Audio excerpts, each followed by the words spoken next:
కావలి MLA Daggumati Venkatakrishna Reddy కావలిలో bowl family డాబాను ప్రారంభించారు.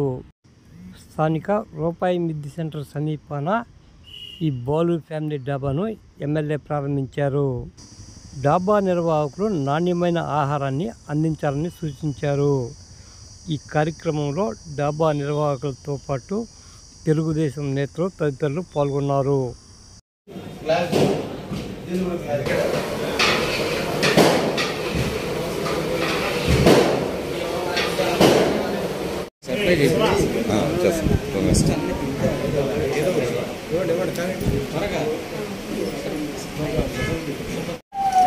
Sir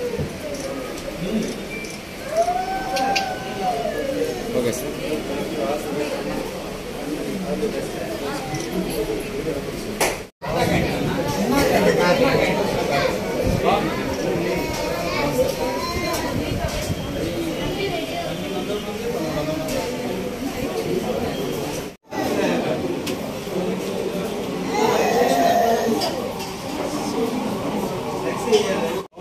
మూడు వచ్చింది